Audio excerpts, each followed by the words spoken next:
Assalamualaikum warahmatullahi wabarakatuh. Selamat sore Pesona Inspira. Kembali lagi 92,1 FM Radio Pesona, stasiun informasi terbaikmu. Hadir di sore hari ini dan spesial kali ini kita akan ada obrolan dalam talk show.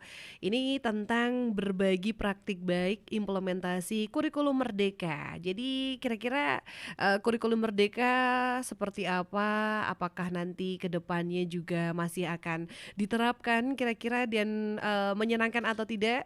Ini ada narasumber yang sudah hadir juga di studio Radio Pesona. Kita akan ngobrol-ngobrol bersama salah satu guru favorit saya di masa SMA ya. Dan sekarang ini tidak berubah, masih awet muda. Boleh kita sapa Guru SMA Negeri 1 Wonosobo, fasilitator guru penggerak Kemendikbud Ristek. Ada Ibu Sri Endah Setiorini. Halo Ibu. Halo, Assalamualaikum, selamat sore Mbak. Iya, waalaikumsalam, selamat sore Bu Rini, apa kabar? Alhamdulillah baik.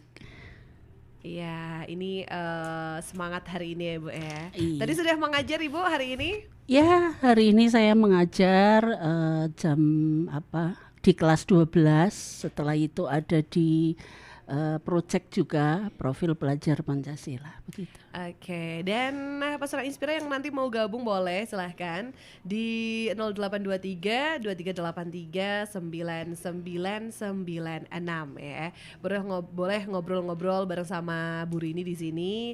Ini tentang student agency. Wah, ini pakai bahasa Inggris ini emang sekarang kekinian begitu ya Bu ya? Iya. Oke, kalau boleh tahu nih Bu, tentang sebenarnya berbagi praktek baik ini untuk implementasi kurikulum merdeka ini seperti apa sih Bu? Baik. Terima kasih Mbak. Jadi mengingatkan saya beberapa tahun yang lalu ya menjadi murid saya. Senyumnya itu loh yang luar biasa.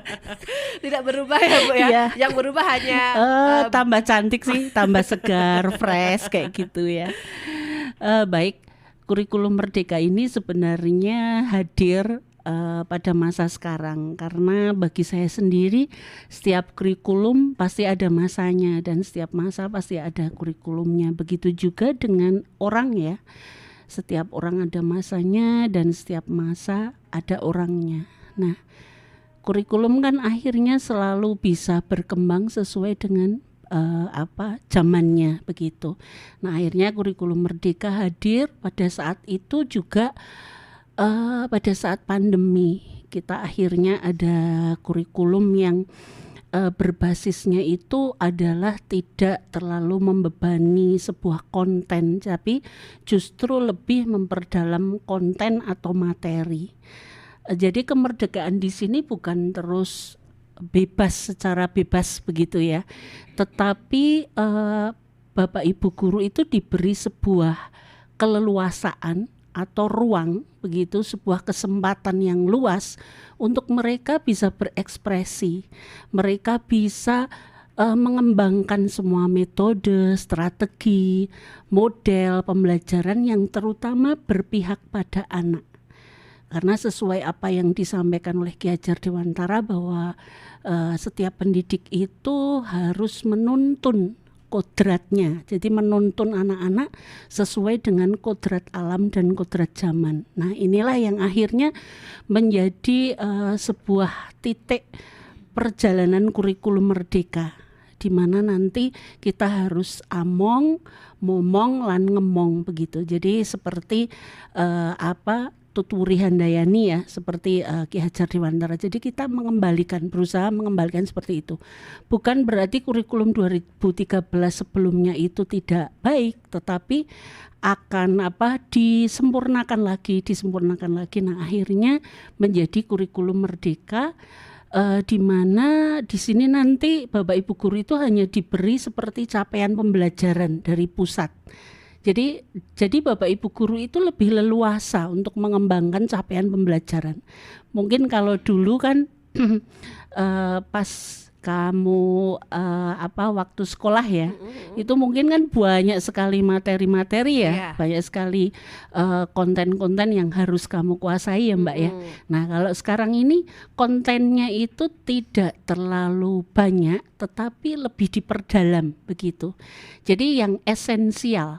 Jadi materi-materi esensial itulah yang nantinya akan bareng-bareng untuk berkolaborasi untuk nantinya tercapai, yaitu pembelajaran yang berpihak pada murid. Begitu Mbak.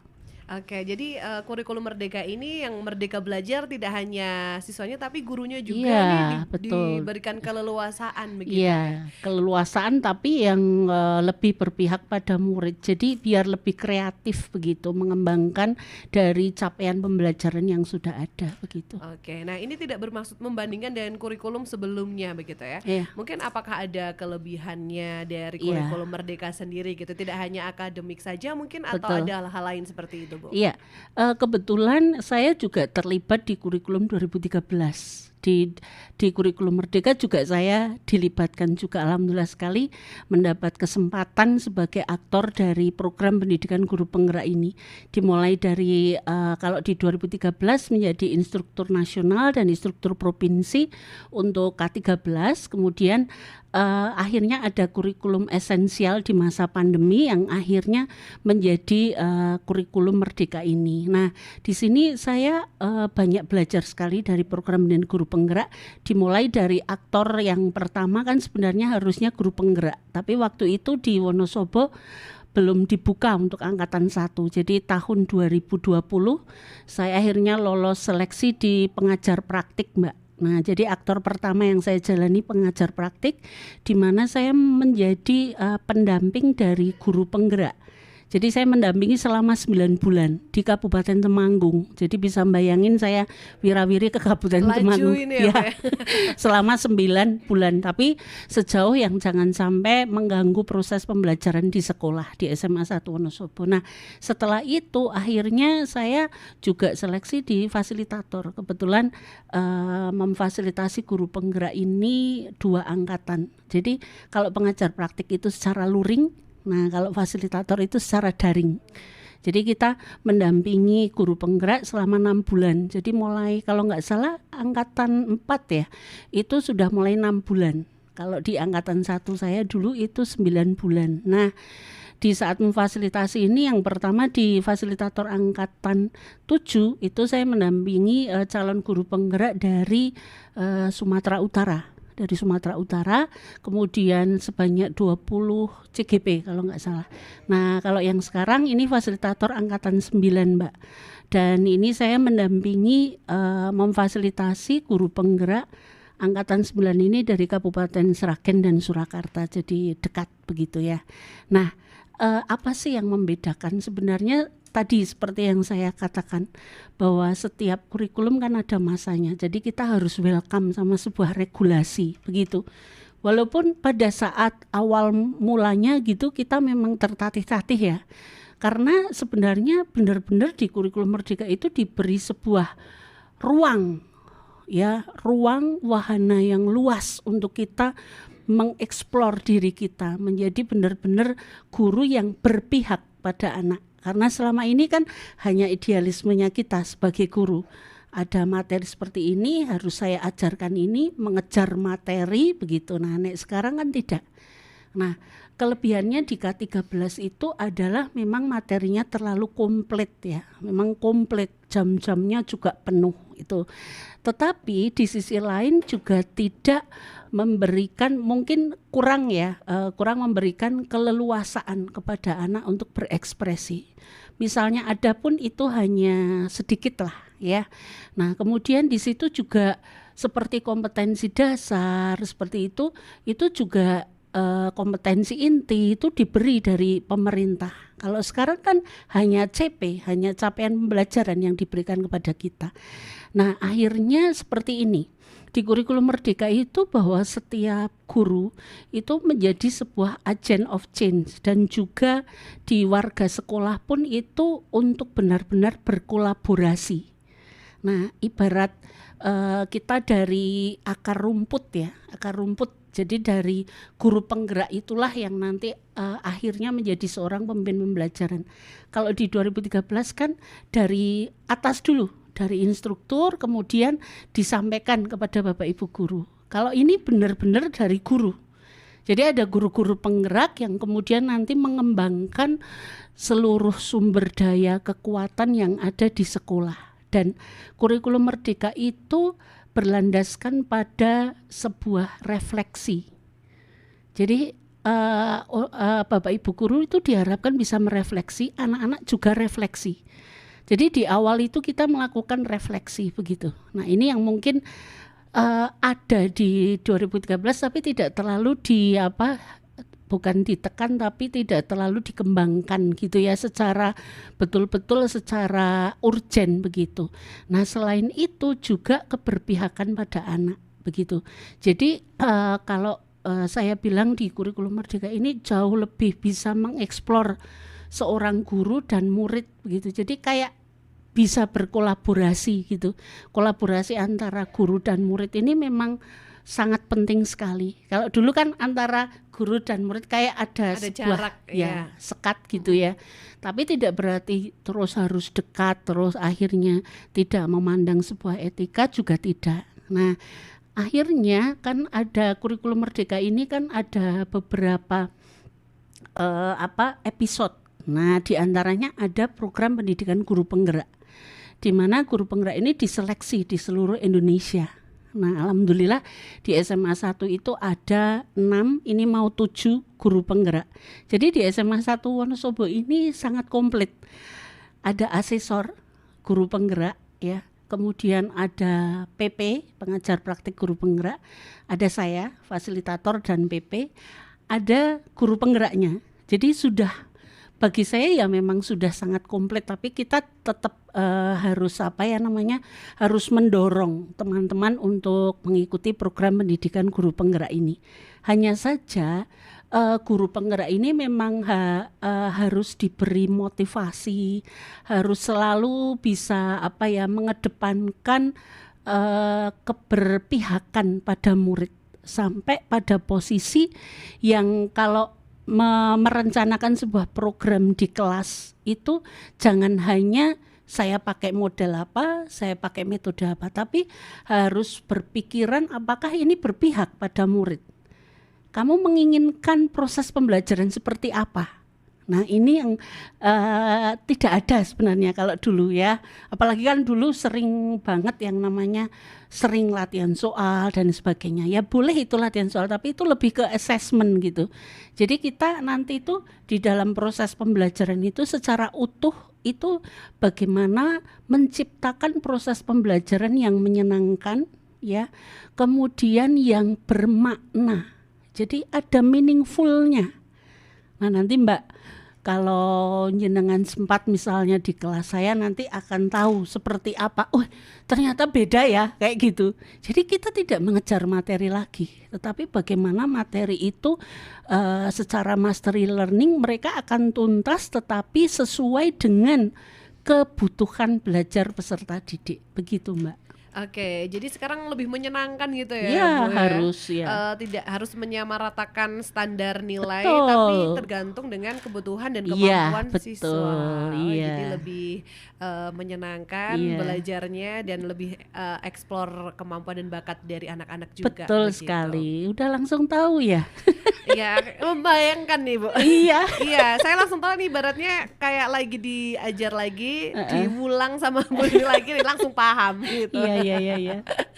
Oke, nah berarti nih Bu Rini dulu juga melewati proses jadi fasilitator ini, apakah dari guru penggerak dulu atau enggak? Saya langsung di PP dulu karena waktu itu di angkatan 1 kan belum ada guru penggerak dan usia saya sebenarnya masih masuk di guru penggerak. Nah akhirnya sekarang saya itu PP fasilitator 2 angkatan. Sekarang itu saya sekaligus menjadi calon guru penggerak tapi yang rekognisi. Ini beda lagi. Nah itu apa tuh Bu?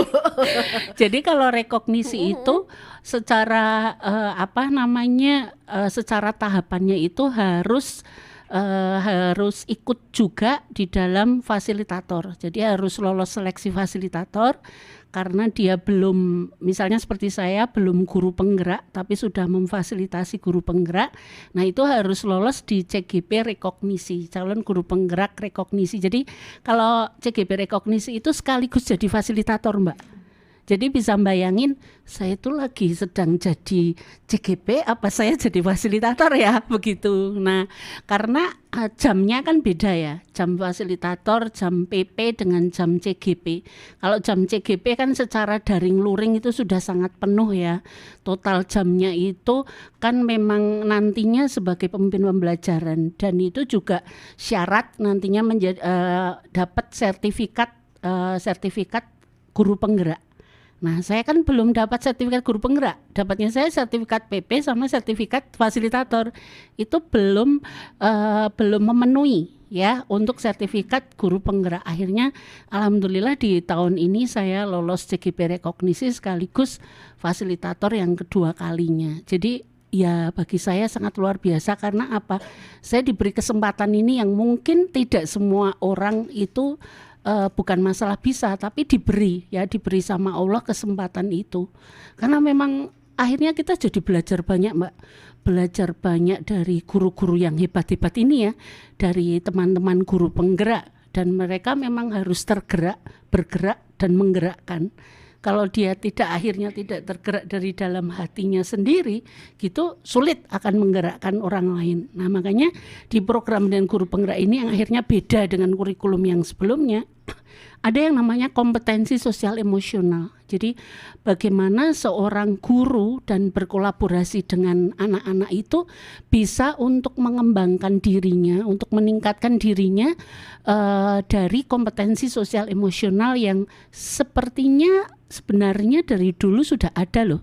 Sekarang saya tanya Mbak, misalnya suasana kelas yang sangat hening, yang sangat menakutkan, itu kan juga membuat kita tertekan ya, kita terbebani, kita merasa kayak berangkat itu kayak takut begitu ya. Nah itu kan memang tidak boleh. Makanya di program pendidikan guru penggerak ini, terutama saya sebagai guru ya di kelas, itu saya sudah sudah melakukan beberapa tahapan lah. Kan kita harus menguasai 3 modul. Ada 3 modul yang harus dikuasai oleh guru penggerak. Nah salah satunya yang saya melekat itu ya KSE sama pembelajaran berdiferensiasi. Nah di sini saya akhirnya belajar begini Mbak, misal masuk di kelas gitu, kita kan pasti membuat suasana dulu.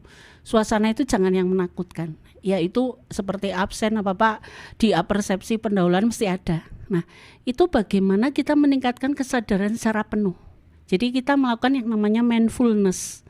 Anak-anak, yuk kita mindfulness bentar, ya tutup mata kita hening sejenak begitu ya. Kemudian merasakan nafas, ambil nafas, keluarkan nafas, gitu-gitu ya. Nah itu kan membuat suasana kelas itu jadi nyaman gitu. Yuk kita tingkatkan kesadaran penuh, kita akan menerima semua pembelajaran ini dengan baik kok. Bahwa semuanya akan baik-baik saja. Loh saya itu nggak pernah kayak gitu zaman dulu ya. Iya, langsung berdoa iya, gitu ya. Betul. Langsung beri salam gitu. Iya, dan dulu kan langsung ke materi begitu ya. Ya walaupun ada sisi-sisi yang saya jokes gitu ya. Tapi kalau sekarang saya lebih kepada, saya benar-benar memperhatikan anak seperti apa. Bahwa kebutuhan belajar mereka itu ternyata kan berbeda-beda begitu. Nah ini yang harus saya sadari. Makanya kan harus membuat sebuah pemetaan peserta didik yang nantinya akhirnya menjadi sebuah diferensiasi di kelas.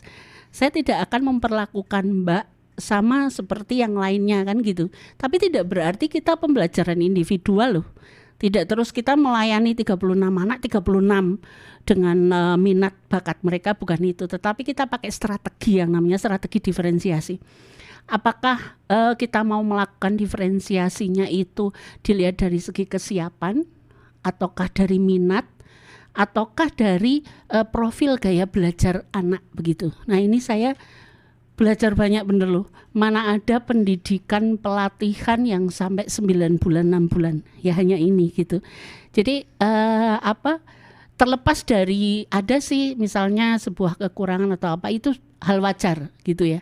Tetapi kalau misalnya nanti ganti presiden atau ganti menteri juga itu wajar aja gitu. Paling enggak saya sudah hidup di zamannya kurikulum 2013, kemudian saya ikut juga di program yang kurikulum merdeka ini, begitu Mbak.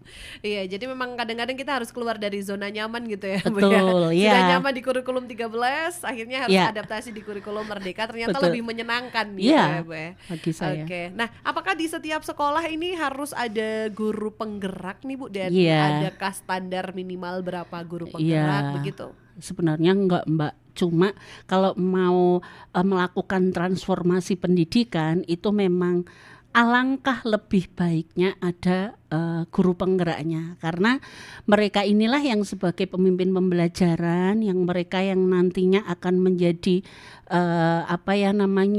yang menjadi garda terdepannya lah. Banyak hal, karena banyak hal yang bisa dilakukan oleh guru penggerak. Apalagi seperti sekarang kan ada guru berbagi juga. Di SMA 1 juga ada ini guru-guru penggerak ini kita dorong untuk melakukan berbagai praktek baik yang sudah mereka lakukan selama menjadi guru penggerak atau hal lain untuk mendukung kurikulum merdeka ini. Nah, karena juga banyak juga sih miskonsepsi juga, karena ya tadi saya juga menyampaikan bahwa yang berbeda juga seperti pembelajaran kokurikuler ya, profil pelajar Pancasila. Kalau dulu kan Pancasila hanya terintegrasi saja. Kalau sekarang ini benar-benar ada jam Mbak, ada jam untuk proyek penguatan profil pelajar Pancasila. Jadi ada kegiatan sendiri P5 begitu. Dan itu di luar jam intrakurikuler. Jadi menjadi jam tersendiri, itu luar biasa sekali, karena mereka akhirnya bisa mengeksplor dirinya sesuai dengan tema-tema. Ya, ada tema ada tema gaya hidup berkelanjutan, kearifan lokal dan seterusnya gitu kan. Ada sekitar 7 tema. Nah, profil pelajar Pancasila ini kan akhirnya kalau anak kita akhirnya kita beri pembelajaran yang sesuai kurikulum merdeka, nanti akan dengan sendirinya ada mandiri, ada tanggung jawab dan seterusnya begitu. Jadi tidak terus memberikan materi, jelasin materi dari awal sampai akhir, enggak. Itu kan berarti tidak memberikan sebuah hak untuk mereka, untuk anak-anak kita belajar begitu. Jadi guru kan tadinya kan jelasin dari A sampai Z. Nah, sekarang sudah enggak, Mbak. Iya, soalnya kalau dulu zaman saya adanya latihan soal, ulangan, PR, les nah gitu. Ini, jadi full kayak sehari-hari dari Senin sampai hari Minggu lah gitu, kayak nggak ada liburnya gitu, Bu. Bahkan justru sekarang itu ya pengembangan diri anak-anak biar mereka lebih berani, mereka lebih bisa berekspresi sesuai bakat minat mereka begitu. Makanya di sini ada student agency, ini maksudnya adalah untuk meningkatkan VCO ya, berarti voice, choice dan ownership mereka. Loh, sekarang gini, misal ya, bayangan kita kan dulu ya, seorang guru masuk kelas, ada materi, kemudian jelasin. Nah, sekarang kita ubah. Tadi di samping ada mindfulness, ada sebuah kesadaran diri, itu juga ada sebuah kesepakatan kelas. Nah, kesepakatan, agreement ini perlu disampaikan kepada anak-anak yang menuliskan, anak-anak yang menyuarakan gitu. Jadi disinilah voice-nya. Ya, contoh kesepakatan kelas yang akhirnya anak-anak menulis, misalnya boleh minum ya pada saat haus, ke belakang minta izin. Jadi mereka akhirnya secara sepakat, yang akhirnya menjadi sebuah keyakinan kelas, itu akhirnya mereka bertanggung jawab. Akhirnya mereka memiliki kelas itu untuk biar nanti itu kelas berjalan dengan baik. Ini salah satu dari voice-nya. Ada lagi yang kita memberikan ruang untuk mereka itu bisa menyuarakan pendapat mereka. Contoh, saya misalnya hanya menuliskan ketenaga kerjaan. Anak-anak, menurut kalian kalau materi ini kita mau melakukan apa saja ya? Nah, biarkan mereka itu menyampaikan, Bu, kan nanti bicara tentang pengangguran, Bu, bagaimana kesiapan kita jadi seorang tenaga kerja yang nanti itu disiapkan dari sekarang. Bu, nanti kalau saya lulus SMA dan sebagainya. Itu kan perlu dibiasakan. Jadi kadang ini yang dari zaman dulu mungkin ya, itu mesti tanya ya, siapa yang mau bertanya gitu, itu aja jarang. Nah kalau sekarang alhamdulillah, saya tidak bilang siapa yang mau bertanya, saya hanya tanya aja sekali, apakah kamu hari ini senang? Wah, senang Bu, gitu. Itu satu kalimat yang itu menantang diri kita untuk melakukan berbagai proses pembelajaran yang menyenangkan, yang berpihak pada anak, bukan pada guru. Bukan teacher center ya, tapi student gitu loh. Jadi gimana caranya sih biar kita itu benar-benar berpihak pada anak? Ya kan kita harus mendengarkan suara mereka. Makanya di ilmu coaching juga dibahas di program dan guru penggerak ini. Itu akhirnya kita belajar tentang ilmu coach. Bagaimana kita sebagai pendengar yang benar-benar mendengarkan mereka gitu, kita duduk dan benar-benar mendengarkan. Jadi tidak terus bicara terus gitu loh. Nah ini voice-nya. Jadi kalau student agency kan kepemimpinan murid Mbak. Jadi bagaimana kita itu benar-benar mengangkat mereka itu menjadi pemimpin gitu. Mereka menjadi pemimpin bukan di terus pemimpin pembelajaran, tetapi pemimpin yang akhirnya menyuarakan gimana sih caranya nanti biar suasana menyenangkan. Are you happy? Begitu kan? Apa sih yang kamu lakukan tadi dari rumah ke sekolah? Begitu. Dan ternyata kalau itu dibiasakan, wah luar biasa. Mereka itu benar-benar akhirnya tanggung jawab. Bu, saya mau maju. Bu, saya mau menyampaikan gitu. Jadi saya beri ruang yang luas untuk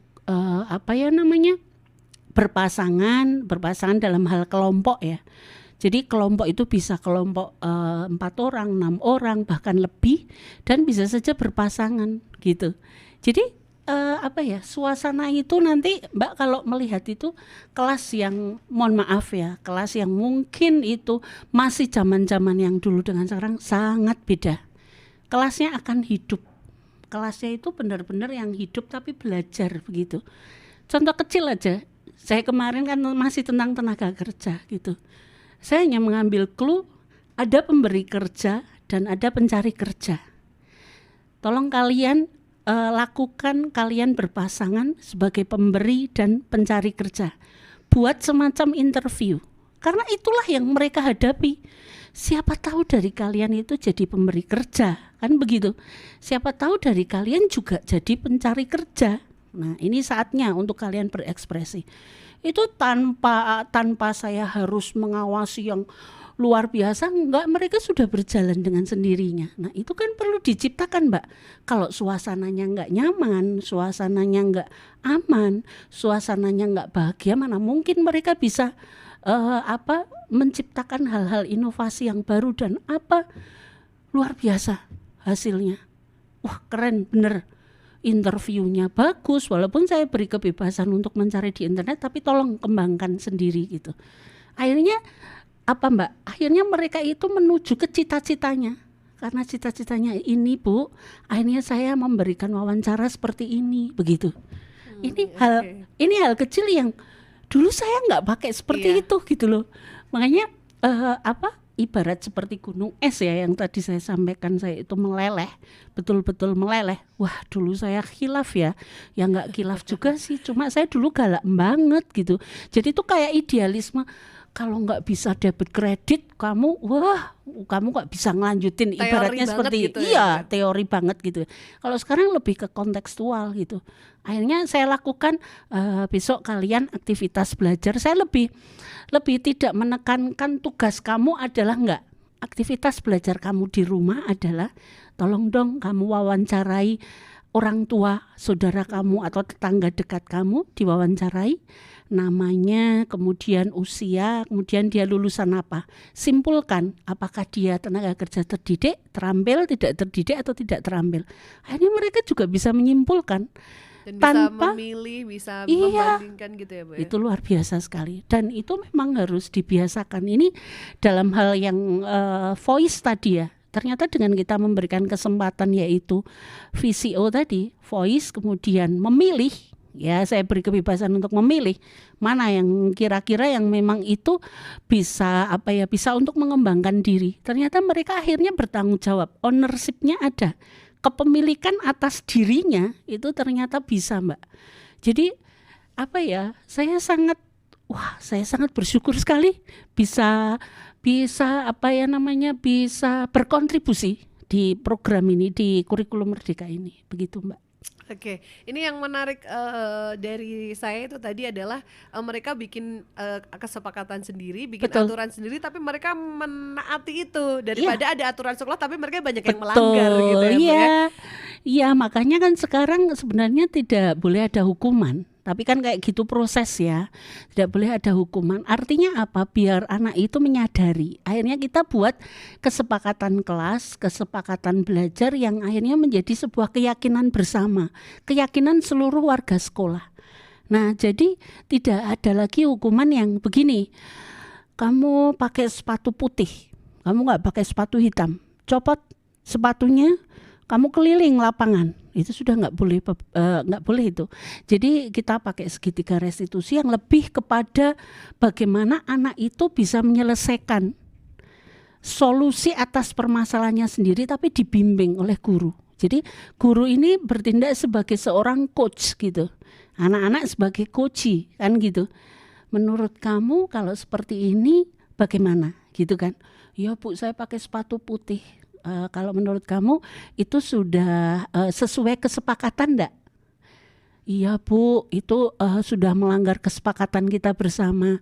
Terus ke depannya bagaimana? Apa yang sebaiknya dilakukan oleh kamu? Biarkan dia itu menjawab, dia itu menentukan sendiri pilihannya, kemudian dia menuliskan gitu. Tidak terus kamu bikin surat pernyataan ya. Nah, itu sudah enggak berpihak pada anak. Kalau menurut kamu kalau sudah seperti itu suasana kita jadi seperti apa? Jadi seorang guru itu diharapkan menjadi seorang manajer gitu. Manajer itu kan di situ disisipannya ada sebuah leader ya. Dan bagi saya leader is not the boss gitu kan beda. Nah, sisi-sisi sebagai seorang manajer itu kan akan lebih menguatkan gitu. Nah, sementara ini kita kan seperti penghukum, pemberi rasa bersalah, kayak gitu-gitu kan. Nah, ini yang harus dihilangkan. Seorang guru itu minimal dia sebagai pemantau atau dia sebagai manajer begitu. Ya. Iya, kalau dulu mungkin anak baru cerita itu ke guru BK gitu ya. Nah, itu kalau dia. Sekarang ibaratnya udah apa aja bisa disampaikan ke setiap Iya, guru harusnya, gitu ya. seharusnya seperti itu. Sama guru itu enak untuk menyampaikan. Kemudian dia sudah sadar gitu. Karena kita kan harus ada proses penyadaran juga. Seorang guru juga harus sadar. Selama guru itu merasa dirinya hebat, di situ pula lah dia nggak hebat. Tapi kalau kita bisa menghebatkan orang lain, karena kalau kita merasa hebat kan akhirnya nggak hebat-hebat. Tapi kalau bahwa setiap manusia itu punya kehebatan masing-masing.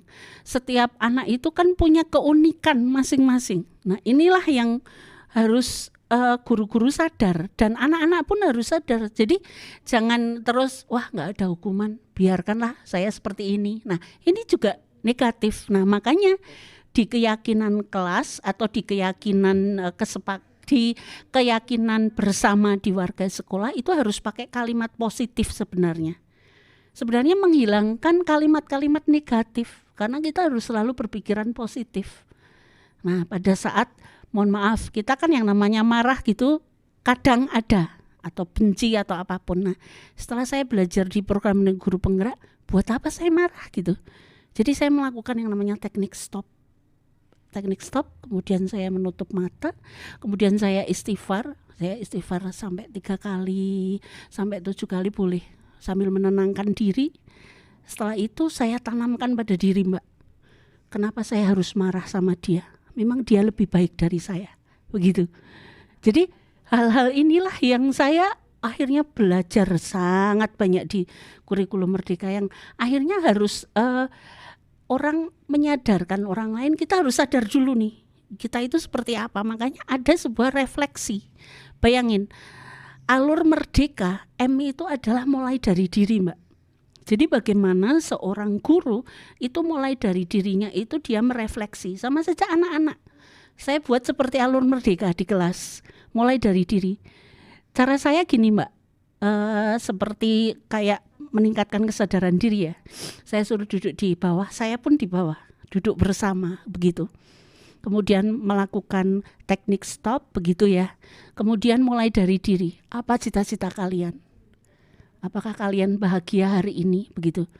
Itu suasana yang membangun anak itu, akhirnya dia sadar bagaimana kita menatap mereka, bagaimana kita berkomunikasi secara efektif kepada mereka begitu. Dan ini penting sekali. Selama kita tidak menyadari ada anak-anak di sekitar kita, ada orang-orang di sekitar kita, selama itu pula lah untuk apa hidup begitu. Kalau hanya untuk diri sendiri. Jadi kita mulai dari diri adalah untuk refleksi, ibaratnya seperti muhasabah begitu. Bayangin kalau di program dan guru penggerak ini, guru penggerak harus menuliskan refleksi 2 mingguan. Tiap 2 minggu gitu menuliskan apa yang sudah dipelajari, bagaimana perasaan, ke depannya seperti apa. Nah, saya membayangkan kalau seorang seperti saya misalnya, saya membuat refleksi tiap 2 mingguan, bayangin itu tulisan otentik saya selama 1 tahun misalnya. Itu menjadi tulisan refleksi diri loh. Coba deh. Nah, ini yang kan ada 8, sekitar 8 ya. 8 cara, 8 atau 9 itu cara membuat refleksi. Nah, yang paling mudah itu 4P, Mbak, atau 4F. P yang pertama adalah peristiwa. Jadi peristiwa yang menarik apa sih hari ini gitu. Jadi kalimatnya itu selalu positif. Ternyata dengan positif itu membawa aura yang positif juga. P yang pertama peristiwa, P yang kedua what you feel, perasaan. Bagaimana perasaan kamu hari ini begitu. P yang ketiga adalah pembelajaran. Pembelajaran apa sih yang kamu peroleh hari ini? Nah terus yang P yang keempat adalah penerapan ke depan. Bagaimana ke depannya itu seperti apa. Nah, alhamdulillah 4P ini sudah kita biasakan di SMA 1 Wonosobo.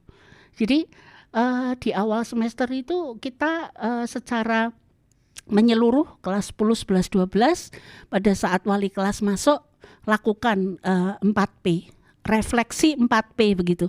Ada yang ditulis di tembok pakai sticky note, ada yang pakai Google Form atau apapun itu, silakan medianya begitu. Akhirnya yang terjadi itu ya suasana menyenangkan. Suasana itu kayak iya, saya kemarin seperti ini, saya harus lebih baik nih daripada yang kemarin begitu. Ya itu sih hal-hal yang mungkin ya menurut orang simpel, tapi bagi saya sangat luar biasa begitu. Iya, bahkan kadang orang nggak kepikir sampai segitu gitu. Iya. Karena saking simpelnya, tapi dampaknya atau efeknya luar biasa banget. Iya, gitu. betul. Wah, ini menarik sekali Pesona Inspira. Saya juga ibaratnya membayangkan kalau sekarang ikut kelasnya Bu Rini nih kayak nggak mau lulus, pengen di kelas gitu terus. Sampai nggak lulus ya. Mau lulus. Wah, bercanda nih. Yang mau gabung boleh silakan 0823 2383 9996. Kita akan break sejenak dan kita akan kembali sesaat lagi, jadi pastikan terus bersama kami. Dialog hari ini 92,1 FM Radio Pesona, stasiun informasi terbaikmu. Sudah dapat pelajaran yang luar biasa hari ini ya. Kita kayak lagi ada di dalam kelas, ikut merasakan suasana menyenangkan dalam kelas. Apalagi gurunya Bu Rini. Waduh, jadi memori masa yang paling indah masa SMA tuh bener nih. Apalagi sekarang pasti memorinya akan makin menyenangkan gitu ya Bu ya.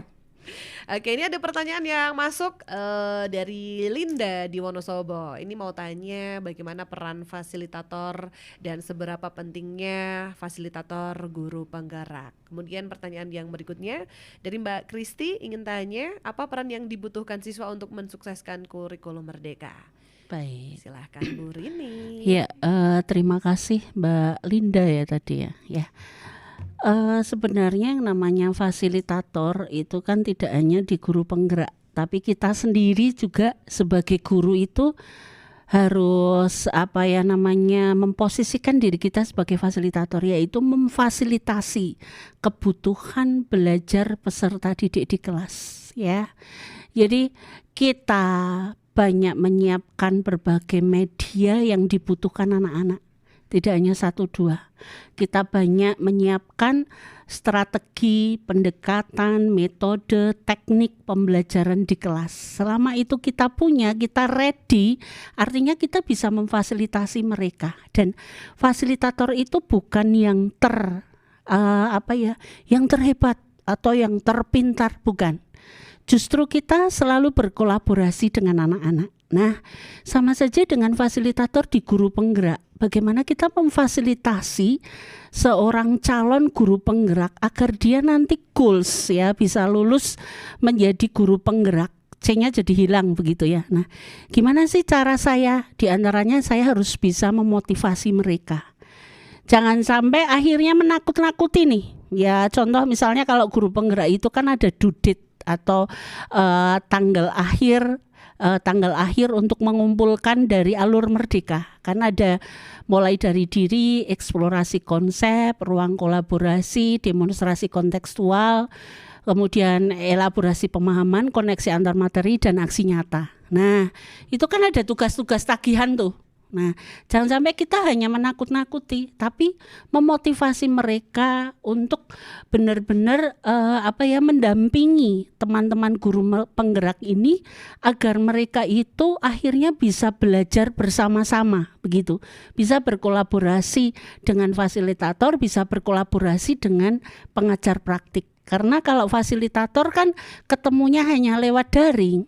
Jadi kalau saya lewat daring kok hanya marah-marah misalnya, atau menakut-nakuti, kalau kamu tidak dengan nanti, kalau Bapak Ibu tidak menyelesaikan hari ini, Bapak Ibu nggak lulus loh. Nah, ubah kalimat-kalimat yang positif. Bapak Ibu, saya ingatkan kembali ada due date loh hari ini, yaitu demonstrasi kontekstual. Minta tolong di ruang kolaborasi nanti due date-nya unggahnya besok ya. Saya yakin kok Bapak Ibu selalu update di LMS Bapak Ibu. Saya tunggu ya. Saya kok merindukan ya tulisan Bapak Ibu. Padahal di situ mengandung makna yang aslinya itu kita mengejar gitu kan. Mengejar tugas-tugas mereka. Jadi tugas mereka kan sangat complicated. Luar biasa, 3 modul 3 modul yang itu 6 bulan, dan itu kalau sampai nggak berubah kan juga sia-sia. Jadi kalau paling utama sih kalau menurut saya memotivasi mereka. Di samping itu saya juga harus menguasai 3 modul itu, dan tantangannya adalah saya itu harus sudah melakukan, mengimplementasikan, mengaktualisasikan diri hasil dari modul. Iya. Jadi saya kalau ngisi itu biarkan teman-teman itu belajar dulu. Setelah mereka di ruang kolaborasi, di Rukol itu kan kita ketemu. Nah, mereka itu kan akhirnya bekerja secara kolaborasi ya dengan teman-temannya di sesama guru penggerak di Rukol itu. Nah, saya beri kebebasan dulu mereka berpendapat, menyampaikan ide, kemudian mereka menampilkan hasil karya mereka. Nah, setelah itu baru saya sampaikan gitu. Kayak saya benar-benar memfasilitasi di kelas. Cuma bedanya kan yang kita fasilitasi adalah guru-guru penggerak, Mbak. Jadi memang hebat-hebat semuanya begitu. Jadi saya pun akhirnya jadi tambah belajar karena adanya guru penggerak ini. Gitu. Jadi nggak galak lagi gitu ya? Iya, insya Allah sih tidak. Jadi justru kita saling menginspirasi, Mbak. Oke, ada banyak cerita, banyak pengalaman, betul, dan juga motivasi ya. ya. Mereka juga butuh saya juga membutuhkan mereka, begitu. Kita saling kolaborasi sih, begitu. Keren dan menyenangkan. Iya. Ini silahkan nih, peran yang dibutuhkan siswa untuk mensukseskan kurikulum merdeka dari Kak Kristi. Iya. Nah, yang paling penting kan kolaborasi dulu. Kalau kita sudah di kelas itu memahami karakteristik peserta didik, sampai kita tahu minat, hobi mereka dan seterusnya, kita membangun sebuah chemistry sama anak-anak begitu, kita tahu kebutuhan belajar mereka, kita jadi tahu nih, oh saya di sini sebagai fasilitator nih di kelas. Akhirnya peran anak-anak di dalam kurikulum Merdeka ini justru mereka betul-betul yang terdepan begitu ya. Mereka lah yang akhirnya bisa menyuarakan diri, mereka yang akhirnya bisa memilih di antara banyak pilihan untuk belajar mereka, dan akhirnya mereka menjadi memiliki kelas itu. Jadi artinya bahwa peran anak-anak itu berbeda dengan yang dulu yang saya sekolah juga. Kalau dulu kan peran murid itu ya udah kayak teacher center gitu ya. Sekarang malah justru yang menjadi tolak ukurnya itu ya anak-anak. Jadi kalau dikatakan peran mereka sangat besar sekali. Merekalah yang akan menciptakan sebagai kolaboran bagi saya gitu. Jadi saya misalnya menciptakan model ini, tapi kalau mereka tidak menerima gimana? Nah akhirnya saya memberi sebuah pilihan, Mbak. 1 ini, 2 ini, 3 ini, 4 ini, dan seterusnya, yang akhirnya anak-anak itu memilih. Saya memilih 1, saya memilih 3, saya memilih 4 begitu. Jadi kalau saya bilang ya sekarang peran murid sangat penting buat saya. Saya sampai bilang gini, tanpa adanya kamu itu buat apa hidup saya, tak gituin kan. Beneran di kelas saya ada kayak gitu. motivasi ya Bu ya. Ya iya. Oke, jadi perannya ini luar biasa, ada kehadiran siswa. Iya. Mau sekolah aja itu sangat berarti buat murid. Iya, gitu. dan itu justru inspirator kita itu saling menginspirasi. Ya, makanya kan kita harus menciptakan kelas-kelas yang inspirasi gitu, inspiring your class gitu. Jadi tidak berpihak pada guru tapi berpihak pada anak. Nah caranya kan dengan pemetaan karakteristik peserta didik, mengubah kelas yang nyaman, yang benar-benar mereka itu terlibat gitu loh. Mereka itu harus dilibatkan dalam semua proses pembelajaran gitu. Jangan hanya kita memberi sebuah instruksi, perintah, tugas, tagihan gitu. Jadi peran mereka ya sangat saya libatkan dalam proses pembelajaran gitu. Oke, wah luar biasa sekali ya. Ini sangat-sangat saya juga walaupun bukan murid lagi dan saya bukan guru tapi terinspirasi nih Bu. Tergerak hatinya saya Bu. Bergerak menggerakkan. Iya. Oke, nih satu aja nih Bu. Tadi kan sudah bercerita pengalamannya dan menyenangkannya menjadi fasilitator guru penggerak. Tantangannya apa nih Bu? Iya. Kalau tantangannya itu ya saya harus selalu konsisten Mbak dengan posisi yang seperti sekarang di mana saya harus melibatkan anak-anak dalam banyak hal. Kemudian tantangan berikutnya itu saya benar-benar konsistensi dalam hal saya memberikan ruang mereka untuk belajar. Dan kemudian tantangan berikutnya itu saya nggak boleh melabeling anak gitu loh. Karena selama ini kan saya masih melabeling si anak A ini akademisnya pinter nih, si anak B ini nih malesnya luar biasa. Padahal justru kemalasannya dia karena apa gitu kan, kita mendiagnosa dia seperti apa gitu. Harus ada komunikasi juga komunikasi ya, dan keterlibatan anak itu akhirnya dia mau bersuara, Bu mohon maaf saya tidak mengerjakan aktivitas belajar hari ini karena ini, kemudian mereka sadar. Jadi hal berikutnya adalah tantangannya adalah gimana caranya biar guru dan murid itu sama-sama sadar, aware gitu loh. Kalau sama-sama sadar kan enak ya. Oh iya saya kurang di sini nih. Oh iya yuk kita lanjutkan lagi. Oh ya kamu pasti bisa deh, kayak gitu-gitu. Nah itu hal-hal positif yang akhirnya ya untuk tantangan kedepannya itu semoga saja saya bisa istiqomah gitu aja. Amin. Ya kan ya, harus betul. istiqomah. Betul, itu yang betul, sulit betul. loh. Iya. Perubahan sebagai transformer kayak gitu. Kalau hanya di awal saja, ya kan. Nah ini juga untuk para calon guru penggerak dan seluruh guru penggerak yang ada di Wonosobo maupun yang di luar Wonosobo. Bapak Ibu harus selalu semangat memotivasi diri dengan selalu berpihak pada anak. Jadi cari sisi-sisi positif, fokus sama hal-hal positif. Hal positif sangat banyak di sekitar kita. Jangan fokus sama hal negatif, jangan fokus dengan hal-hal yang jelek, Jangan fokus sama omongan-omongan orang yang jelek. Fokus sama hal-hal positif. Omongan jelek wajar. Banyak yang nggak suka sudah wajar. Tapi gimana caranya biar kita itu positif begitu. Jadi kepada yang seluruh guru penggerak tetap semangat. Bapak Ibu dan Bapak Ibu itu betul-betul menjadi agen transformer ya, agen perubahan di sekolah Bapak Ibu. Jadi kalau di sekolah Bapak Ibu itu sudah berubah karena adanya keberadaan Bapak Ibu, disitulah nilai manfaatnya begitu. Oke, Ya, wih, Mbak. keren sekali. Oke Bu, ini sedikit pertanyaan yang lucu nih Bu. Ya, Adakah gimana? nih dari siswa sendiri nih mungkin yang Wih. males gitu, Oh. kemudian ketika ditanya karena putus cinta gitu, ada nggak Bu?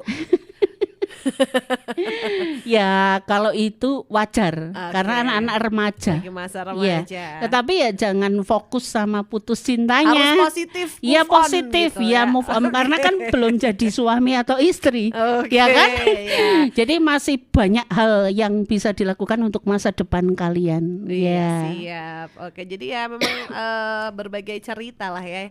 Dan mungkin ini karena sudah hampir di penghujung acara nih, ada harapan nggak sih dari Baik. Ibu Rini sendiri, silakan. Karena saya orang yang apa ya harus selalu berpositif thinking, makanya saya juga melibatkan banyak hal yang positif, terutama masalah cinta nih ya, sama anak-anak yang remaja. Tapi cintanya ini cinta ke hal yang positif. C yang pertama adalah ceritakanlah, ciptakanlah, dan ceritakanlah peristiwa-peristiwa yang menarik hari ini, hari kemarin, bahkan hari yang akan datang. Jadi menjadi pribadi yang selalu optimis begitu. Nah, I di sini adalah inovasikan seluruh energi kalian sebagai anak muda maupun guru-guru penggerak. Inovasikan kelas-kelas yang penuh dengan inspirasi. Bahkan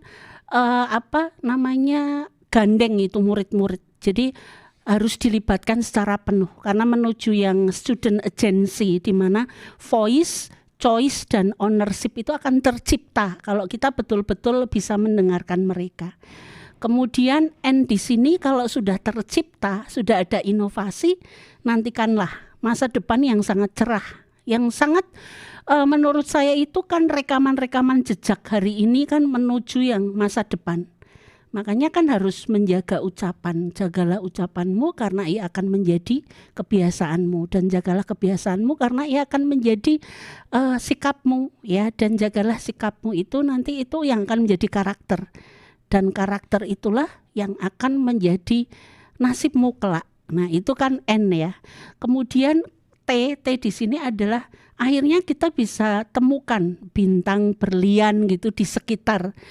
Dan ternyata iya, di sekitar tempat tinggal Anda atau di sekitar lingkungan keluarga, di sekitar lingkungan sekolah banyak bintang dan berlian. Yakinlah itu. Nah, yang terakhir adalah A.